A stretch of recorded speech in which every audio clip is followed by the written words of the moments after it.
Yeah, so firstly, it's a real pleasure to be here, and thank you for coming to this session. Hopefully you'll gain something from it. So I am 29 years old, and you'll probably tell by the accent, I'm not from Wales originally. I'm from a little beautiful farming community called Plumpton in Lancashire in the northwest of England, near the Lake District, or Manchester is usually how I tell people about it.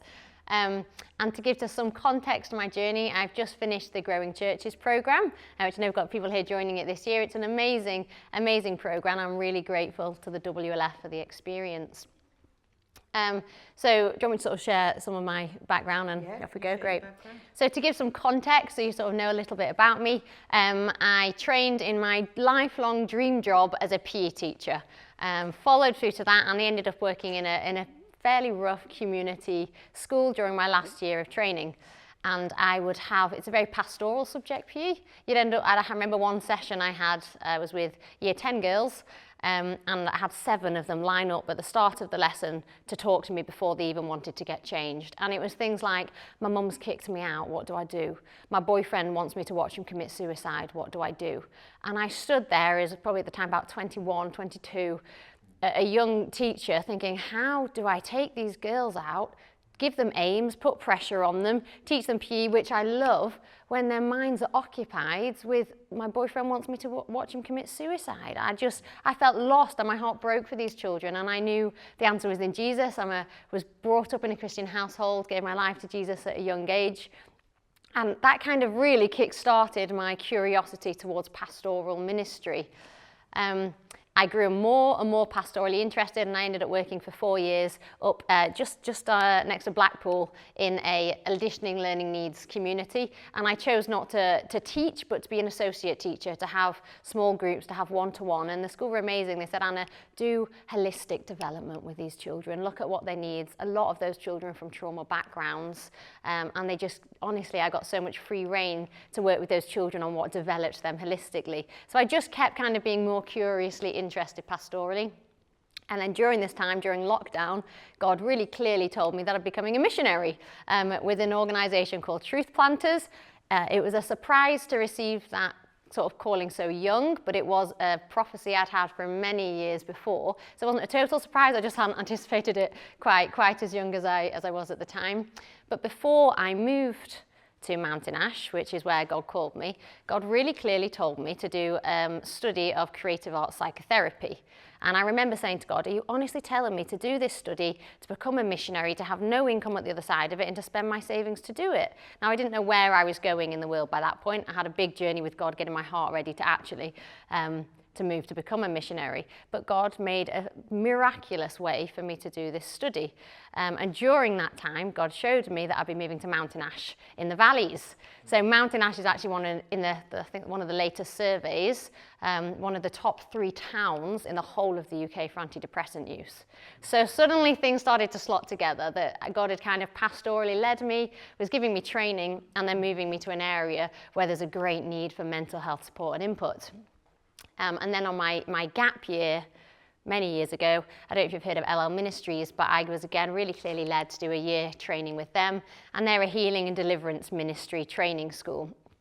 And I saw that make a massive difference in my life. I loved Jesus, I knew Jesus, but it was like pastoral care like I'd never had before and experienced. And something I want to look at a little bit today is I had a mentor, and she just stuck with me, and it made me become really curious about how much I felt emotional change, brain change, I believe the renewing of the mind, place to explore baggage, hurts, pains, which we all have, just by having somebody create a space for that consistently, and somebody who never lost hope that Jesus heals. No matter how messy I felt, or how put together I was, or how high spiritually or low I was, she never lost faith for me. So that's some of my background. Is that a helpful start? It sounds really exciting. It sounds really exciting. And one of the other things we can say is we both went to the European Leadership Forum, to the professional counselling stream, and that was extremely good, wasn't it? Amazing. It was amazing. It was amazing. Yeah. So if anyone has the opportunity to go to ELF, it's well worth it, isn't it? Yeah. Let me sit down and let you get on. Yeah, so I will say from the start, I really believe prayer, it can include prayer ministry, healing, deliverance, can have a really profound impact pastorally. And so can professional counselling. It can be needed as well as a professional counsellor. I think that can have a great, hopefully, positive impact. And that keeping our focus on Jesus and his ability to heal is key. So I'm thinking there's probably lots of people, lots of different backgrounds, some with a lot of pastoral experience, some curious here today. And I just want to say at the start that my focus for this is that we keep our focus on Jesus and he has a heart to heal. So I'm hoping just to explore some thoughts, ideas with you towards how we create a pastoral environment in our churches or in our personal settings. And then I'm going to look at a course I ran in the community as part of my outreach called Kintsugi Hope. It's a mental health outreach course. And hopefully at the end of the session, not quite sure what time we finish, but someone will tell us, we'll have time for reflections. So it's not going to be a heavy academic session, but hopefully will help you feel more equipped and curious towards soul care. I am hoping this will be interactive at points. It's how I engage best and hopefully keeps us awake. So please be ready to join in and share. So really today is about looking at creating a culture of care. That was the kind of word I felt God gave me. And we're going to look at personally how we do that, in group settings how we do it, in one-to-one settings how we do it, and how we do it is outreach into our communities. But before we do that, we're going to pray. I'm just going to say a quick prayer. And I was just sat in the last session actually and feeling humbled and excited and nervous to share. And I said, Lord, will you give me a scripture? Will you give me something? And this is what I opened my Bible on. It's about talking about the Lord. There he will teach us his ways and we will walk in his paths. And I think that's my prayer. It's in Micah that for this session that actually at some level God will teach us his ways and how to walk in his shepherding pastoral care. Yeah, so Jesus, we invite you into this session for however long or short it ends up being. I just ask that your Holy Spirit will come, be among us. Lord, I pray that everything of me will fall away and just that anything of you will remain. Lord, you use my words and you know everybody in here and where they're at and their settings and their personal stories, Jesus. And I just invite you in to minister, to move, and to give us clarity and direction for those you've called us to walk beside, Jesus. So thank you. Amen. So I said we were going to be interactive. So the first thing, I just want people to call out, looking at emotional soul care. So different kinds of soul care, but we're looking at emotional today. What are some of your challenges or fears surrounding pastoral soul care settings? If anyone wants to call anything out. You can open up a bit of a can of worms. Yeah, definitely can open up a can of worms you're not expecting. We never know what's really behind the surface. Very good, thank you. Anything else? Maybe the fear of saying something wrong. Yeah, that's a good big one, especially when people feel quite vulnerable in front of us, the fear of saying something wrong, yeah. When they say there's nothing you can do. Yeah, and that's something big we're going to be looking at, when it feels like there's nothing you can do. And I chatted to a few leaders before this session, and this was some of the things, I wrote 4 things that came up. Like I said, they're all different, but we had overwhelm and panic, I think especially to do with that can of worms. False responsibility, or what I call false responsibility, we'll unpack that. Long chats, I'm busy, I'm a pastor, don't open up to me now, I don't have time to deal with it. I need to fix it. I can't help, how I feel helpless. What do I do? So I really want to go, flicking through everything again, and look at the shepherd, and actually some biblical examples. God led me to just look through Mark and highlight every time I saw Jesus move pastorally. And it was incredible how many times things like Jesus moved with compassion. Jesus noticed. When Jesus heard them, he stopped. I love this one, Bartimaeus this is. Blind Bartimaeus, Jesus says, what do you want me to do for you? You know, you think it's obvious, but Jesus is asking him. And Job's conversation with God, all Job, the suffering, the heart pain, the need for pastoral care, and he has a chance to just rant at God, which we're gonna look at a little bit. And I actually thought it was interesting looking at these because something I noticed was Jesus often still required something of the individual. So Bartimaeus, he was blind. It was quite obvious what his needs was. One, Jesus asked him. He made him be heard. What do you want me to do? He didn't presume. He knew his greatest need, even greater than being blind, but he still asked. And I think first point, pastoral care, is about being heard. It's about being heard. But also, Bartimaeus had to leave his cloak behind. He jumped up to see Jesus. Now, the cloak contextually symbolised the fact that he couldn't work and he had to beg and different things. There was a man with a deformed hand. Jesus said, hold it out. As he held it out, he saw his healing. You know, the lame man, get up and walk. He could have led there and said, but I can't. But he got up and walked. And actually, this idea that Jesus often required something of the person in front of him as part of their healing journey. And I think that touches me, that if Jesus required something, then maybe it's not all our responsibility to take onto our shoulders in pastoral care. Job, yeah, actually his conversation with God is really raw. He poured out his emotions. God gave him space to be angry, to vent, and God didn't actually answer his questions. He didn't fix, he didn't solve his questions. He responded to them in an amazing way, but he didn't technically answer the questions. Again, Job obviously felt comforted by it, but he wasn't fixed. And that need actually, do we take the responsibility to fix? So there's two main points, and I'm going to give you them at the start, that I want us to look at when we come up. Healing can be in being heard. I just mentioned that we're all crying out to be seen and heard. I think that's a deep thing in our hearts. And at the same time, when somebody does start to see us, really see us, we feel absolutely terrified of the vulnerability that comes with being seen. So being heard creates safety if it's handled right, if the place is handled right. And I just want to say that creating space to be heard, for me, is a massive part of soul care. Not actually what goes in it, but people knowing they have a space they can be heard. And this is the second saying. The glass smashes differently every time you drop it. Something my mentor said to me over and over again. Anna, the glass smashes differently every time you drop it. In her words, there's no one-stop fix to all pastorally, except Jesus, but in walking with it, it doesn't look the same every time. And actually our role as we walk with people is to be curious. How they work. How have your experiences impacted you today? And that's something I want to unpack a little bit. So, and practical help is beautiful, by the way. I'm not saying practical help can be incredibly healing for people and the right thing to do, but today we're looking at emotional soul care, and I'm going to reflect that sometimes practical support and help is actually not good soul care to the emotional root of the issue. Sounds a bit controversial, but we'll look at it a little bit. So let's come and kind of look at a bigger picture.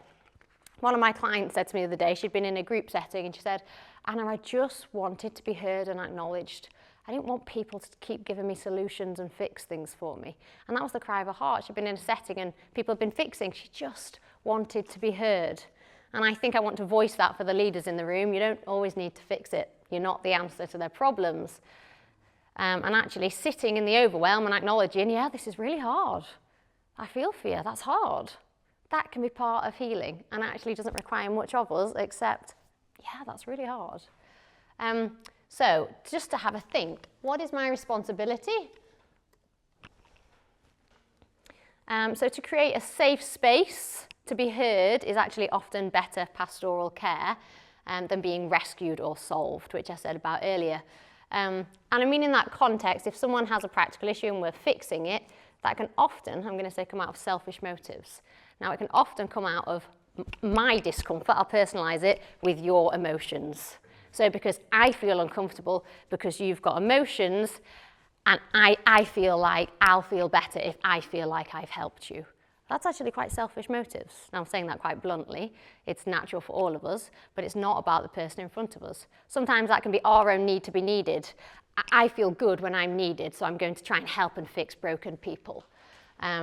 And maybe it's a core thing of I don't feel good enough unless I know what to do and how to fix this. So we've got the idea of autonomy. How do we create a culture of people being capable, not powerless? So powerless comes into us having to fix it, but how do we create a culture of being capable? And I say that, I'm sure, especially if you're leaders, you've had people in front of you with that can of worms and they feel quite needy. Now, we don't know what's behind that can of worms, but say you've got someone who's been through adverse childhood experiences or a lot of trauma or difficult situations, and or those situations they've felt powerless. So they're coming to you, maybe they make you feel like you're the answer to them, but actually, by only depending on you, what we're doing is subconsciously recreating that belief, yes, you're powerless. so I'm going to help you. And that's not what we want to do in pastoral ministry. We want to create a culture of you're capable and I will walk with you. So actually, sometimes we unintentionally put onto people by our need to help that feeling of, you're powerless, which can reaffirm past trauma. So I say that not as a big deal, but to help reassure you that you don't always need to fix it. You just need to be there. And I think biblically, God made us to be a community and to be interdependent. So not codependent, not independent. And I think in our society, we fire between the two. Don't need anyone, do it personally, don't need anyone independent, need everybody, can't cope without people. You know, codependent, interdependent, instead of interdependent. So in the case I said above about someone who's been through trauma, the experience of safety and just reflecting them is a massive part of their healing. So let's look at how we promote interdependency and hope in Jesus rather than interdependency and sort of not acknowledging the need for healing, or codependency.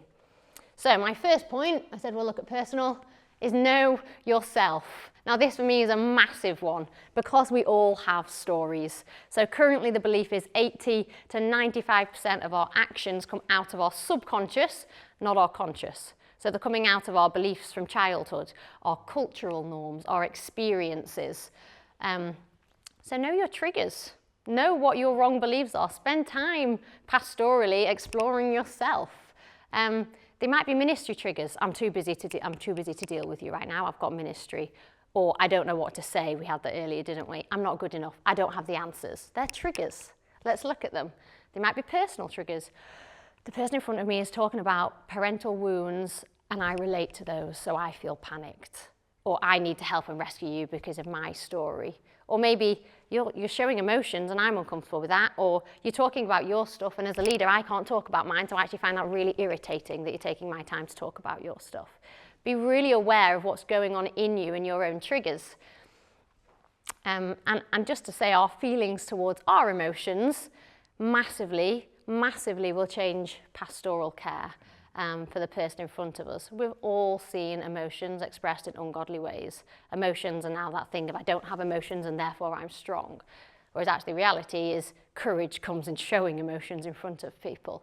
And they're a God-given gift. God made us in his image. We don't see animals curling in a corner and crying tears after a negative experience. God gave humanity the ability and the gift of being able to express emotions. And we know more than ever now that if we don't, the physical, emotional, mental health impacts can be quite severe. All sorts of illnesses, depression, anxiety led to suppressed emotions. So be self-aware of your own feelings. And actually, this is something God showed me. Other people's journeys give you the opportunity to explore your own stuff because they will trigger you. I remember when I was at LL Ministries, there was a lady there and we just genuinely didn't get on. We just did not click, and I rarely have that with people. And in her words, I'm an open book and you're a brick wall. And that we irritated each other because of that, I think. And I remember being with a leader one day and sort of saying something, and she just turned to me and said, Anna, what wound is she pressing in you? It wasn't, yeah, let's gossip, because I agree with that. It was, what wound is she pressing in you? And this idea that actually, if someone punched me on this arm, barely react. If someone punched me in a wound, they're going to get a much bigger reaction out of me. And I loved it. It was a relief when she said it. It was like, wow, this isn't gossip. Wow, it's not about that other girl who's not here anyway. It's about me. I'm in front of you. Yeah, Lord, show me. What wound is she tapping? How do I work on it with you? And it really changed things around for me. And God showed me that was part of suffering for Christ. Not as I imagined as a child leaving everything going to Africa, but how to suffer for him, which can be a part of it, and let him in, like really in. It's tough, it's painful, it's revealing about ourselves, it's humbling. And a silent permission. As leaders, what we do, what we say, gives others silent permission to be open with their emotions by how we hold ours. So, I was going to do some group chat there, but I think I'll carry on a little bit and then do some in a minute. So I want to just start to look, so that's your personal section, at a culture of care. How do we create a culture of care in our settings? I'm sure there's lots of different settings represented in the room. And my first thought is a really interesting one. Well, I find it interesting. It's 3 words. I want to look at 3 words. We all say them, and they're a good question pastorally. Anyone want to have a guess what those 3 words are? Really common. Say that again. How are you? We're going to look, I said this is not going to be heavy academic, we're going to look at how are you. What a great pastoral question, but I often think one that's used so wrongly in our setting today, because it's become a greeting. It's become a hi. How are you? Yeah, bye. We're not asking it genuinely, and because we're not asking it genuinely, we're decreasing people's trust of our interest in soul care. So I said this is going to be simple. I'm just looking for now at how are you? It's socially polite. And if I said, how are you? What's your most likely response going to be? Fine. I'm good, thanks. Okay? Which may be true in one context and may be totally not true in another. But it's the expected response, and when people don't say it, we actually panic sometimes. Oh, shouldn't have asked that, I don't have time. Or now what do I say? So I want to just talk, the where, the when, the why do we use it, and how. Sometimes, and I will say this, boundaries are important. Sometimes it's not the person you want to share with, so don't. You can say, I'm fine, thanks. But let's use it ourselves correctly and genuinely. So I just want to have a look, and maybe if we go into sort of groups where you are, I said boundaries are important, they're important in soul care, so I'm going to say sort of a very quick 2-minute chat, and I will then try and draw everyone back together. But just chat together. I'm going to put some things up. These are some scenarios. Quick chat. When would you ask, how are you? So just in the groups you're with, turn around, have a little chat about when might be a good time to ask, how are you? 2 minutes, off you go. Great, thank you. Slowly draw back together. Great, okay, good. And I said I want this to be interactive because we learn off each other. I'm not an expert.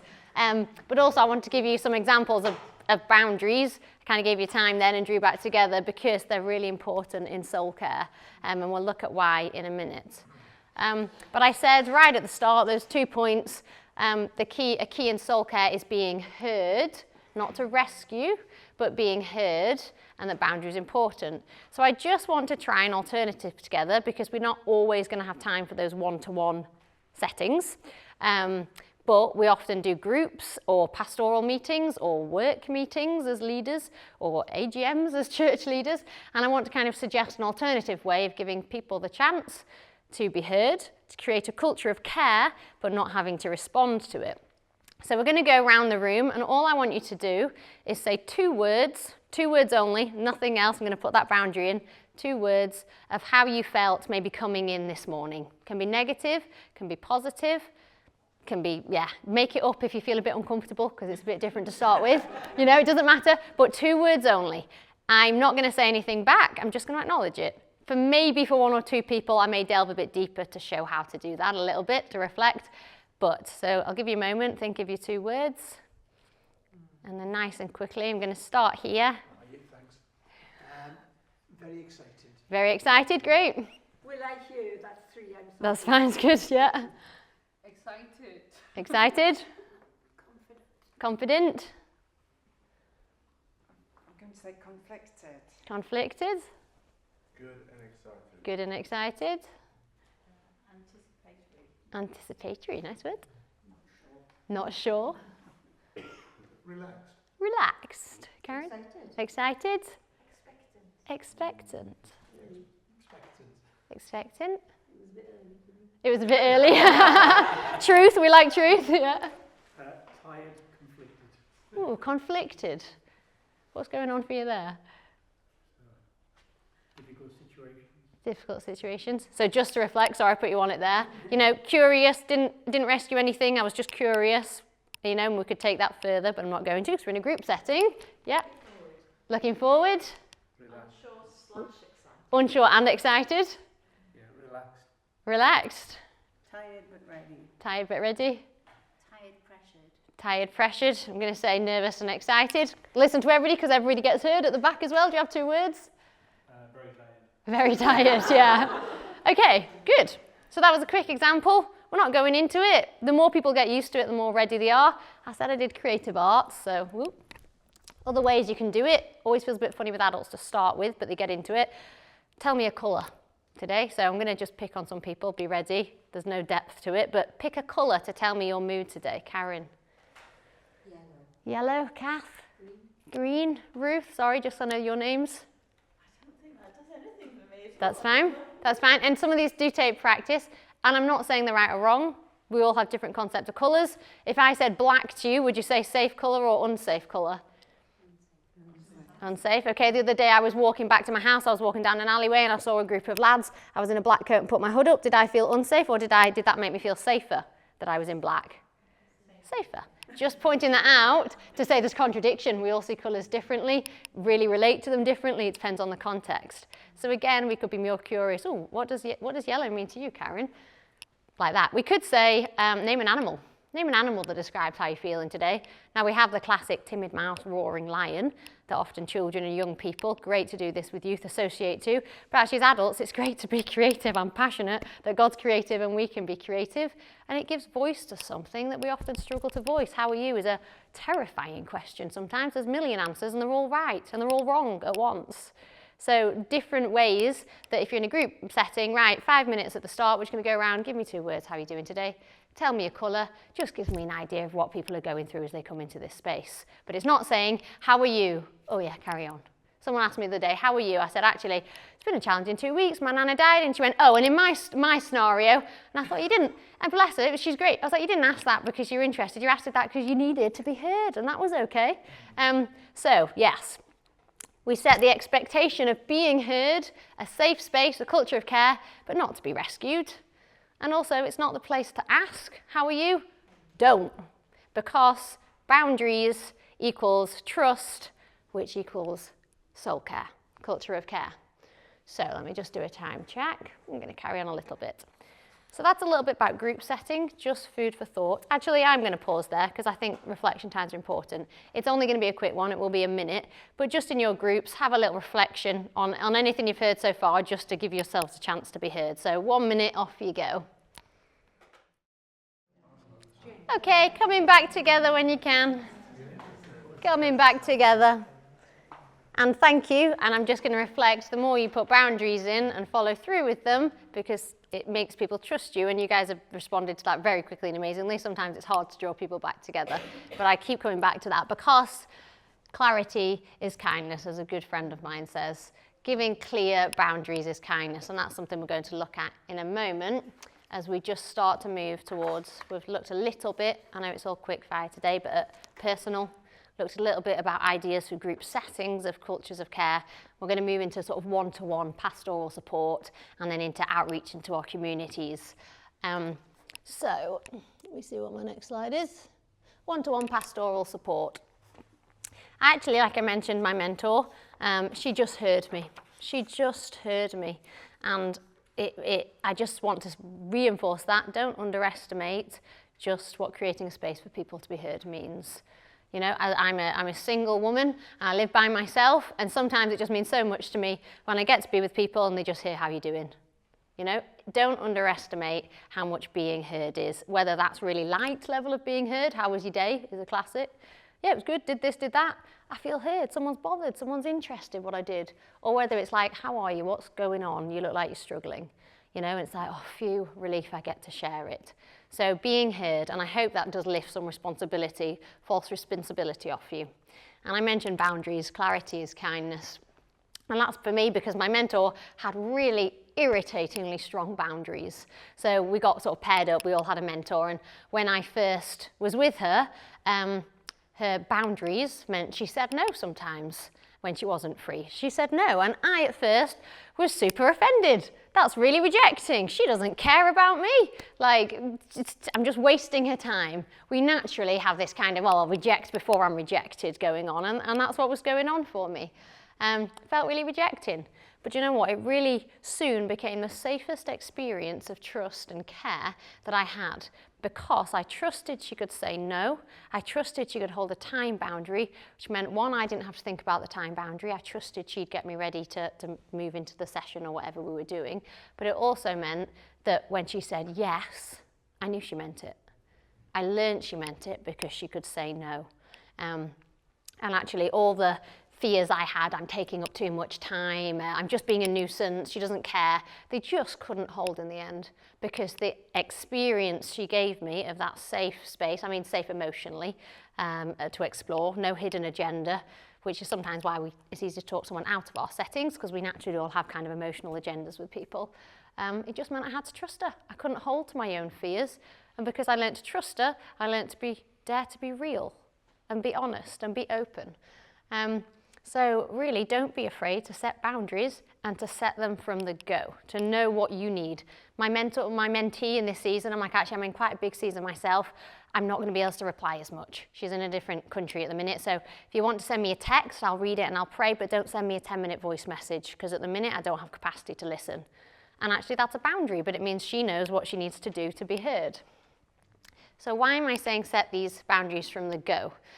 Because we're all walking wounded and none of us enjoy rejection. So there is context to this. I'm going to talk about if a child comes into foster care. Now there is context, so don't think I'm just being really harsh. But say a child comes into foster care and the carer says, yes, you can jump on all the sofas because that's what you do at home. Yeah, you can have half a pack of biscuits after your tea because that's what you've always done.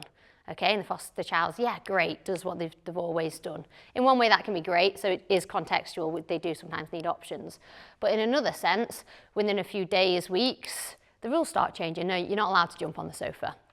You're not allowed your pack of biscuits anymore. No, you've not had you need to eat your vegetables. Now what happens for that child who's come from a rejection background, because for some reason they've had to be rejected, even if their parents didn't intend it, is they're going, well, the rules are changing, which means as you get to know me more, you like me less and you're becoming harsher. So it becomes personal. And actually, as opposed to, oh, this is different, it doesn't feel normal that I can't jump on the sofas, but it's their rules. It's just them. It's not to do with me because they don't know me. They can't be to do with me. And actually, over time, boundaries become safe. So that is contextual. There is times where you work with a child and what they've been through, if anyone's in that setting. But I'm saying boundaries from the go are really important because they're not as personal. They're just to do with you, your abilities, your capabilities. This is the way they work is much easier to handle than, is it our relationship causing difficulties? Is it because they like me less? Is it because I'm too much? Is it because last session I shared for an hour and a half because they have no boundaries and they said they only had 15 minutes and now I don't say anything because I'll open up and I don't trust them to hold a boundary. So I know it's hard to put in boundaries at the start, but actually clarity is kindness. So little things to look at. The story. The story gives context but doesn't remain the focus. Often in those one-to-one settings is when people do open up. Whether my friend's a beautician, people open up to her because they've got their eyes closed while she's doing their eyebrows. They can't see, so they start opening up. And I just want to say this because it can really freak us out when we start hearing stories beyond our wildest dreams, stories of trauma, stories of hardship. It can be overwhelming, both for the person who's speaking and for the hearer, and create a lot of panic. And actually, sometimes the story is needed as part of it. It's really helpful sometimes for people to offlay. But repetition of a story over and over without recognizing, but what's the impact on you today, actually is really unhelpful. And it's not good processing, to be honest. It doesn't help people. So these are just little sort of hints. So when you're in a pastoral one-to-one setting, the story is important for context. And sometimes it's a relief for people to share it, especially if it's the first time they've shared it. But if you're going over and over the story because you don't know what else to talk about, I'm just pointing out, try not to keep it the focus.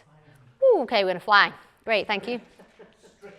5 minutes, that's all right, I can do timings. Okay, in that case, we're going to go through personal connection speaks the most. We get panicked, but personal connection speaks the most. People come to you because they've connected with you, because you've shown you're safe, because you remind them of their grandma or their daughter, because they've been hurt by men and you seem safe and they're curious about that. So never doubt, don't look down on yourself because you're young or in whatever context. Personal connection means the most. Sometimes you'd rather be next to someone who says nothing, but you connect with them, than people who give you lots of advice and great pastoral ministry, but you've no connection. So personal connection, and I've put there that verse in 1 Corinthians. When I came to you, brothers, I didn't come with eloquence and wisdom. I resolved to know nothing except Jesus. I came to you in weakness and fear. It's okay to not know what to say. It's okay to be relying on Jesus. It's okay to not have eloquent words. It often doesn't help anyway. Okay to say you don't know. Be curious. How do your emotions feel? You're angry? Tell me how that feels, because I actually probably feel anger differently than you. That's a great thing. Look at the emotions. What's going on? Explain it. Get to know them. So it's okay to say you don't know. Let that be your curiosity, because the glass smashes differently every time you drop it. Ask what would help. Let me go back. Ask what would help. How can I best hold the space for you today? Don't presume you know what's best. Jesus asked blind Bartimaeus, he let him be heard. Ask. It's not your responsibility to decide what helps them. It actually is best to help them attune, even if they don't know the answer to start with. Well, let's figure out how to help you know the answer, because actually you've got it and you know yourself best. How do I work with you and help you so that you can learn to hear yourself? Because often when people are struggling, they've stopped hearing themselves because it's too painful. So, last bit I want to look at is community outreach. So I ran a course earlier this year called Kintsugi Hope. It's a Christian mental health course, runs for 12 weeks. I'm not going to read them, but you can see some of the topics there. So Jesus connected with people in outreach by talking their language. With fishermen, he used fishing analogies. With the Greeks, he talked about quoting their own poets. With farmers, he used agricultural language. Mental health is hot on the agenda in our communities, so let's use that as our vehicle to talk people's language. Let's get out. Note to connect, not to fix. Okay? We know Jesus is the ultimate answer, and sometimes we can be blunt with that with people, and often in our communities we just have to build a safe space, and Jesus works in a safe space. So this is a great course. I know not everyone's going to do it, but I want to pull a few things out. It's a great Kintsugi Hope. I'll see that. Oh, there, Kintsugi Hope. I can take the screen. See. I need you to see it in a second, so is that any better? Kintsugi Hope. So the idea is you're on a course with common themes that everybody experiences. Normalise mental health. We all have these experiences in one way or another. And yeah, I'm not going to share that bit because we're on a thing. But basically, they're all relatable topics for everyone. Whether you run this course or whether you're just connecting in outreach, talk about something that's relatable. Mental health is relatable, and it doesn't have to be the big story. It can be, oh yeah, I've experienced shame, I've experienced anxiety in various settings. Let's normalise that small things, affect us all. Because it's not about the experience of trauma, it's about how much it impacts you. Somebody looked at me funny, I feel panicked. We've all experienced those things. And a part of the course is looking at recognition, acceptance, compassion, then sharing ideas. Notice the fix, solutions, just coming at the bottom. Big part of the healing is let's recognise it, let's accept it, let's learn to be compassionate towards ourselves, because most of our actions come out of our unconscious. 2 examples of ways of doing that, just flying through the last bit. This is a stress bucket. People just create time. We just create time for them they know themselves. What makes me stressed? What coping strategies empty that and help me, because we're all different. What coping strategies, might be alcohol addiction, all sorts of things, gossip, actually go back in, out the tap and back into the bucket and make me more stressed. Didn't fix anything. We then shared ideas, but we do look at that. The next one, just going to give you a little example, it's a bit fun. I'm going to give you 10 seconds to count how many F's, F for foxtrot, are in this sentence. So you've got 10 seconds and then I want you to try and look away. How many F's in this sentence?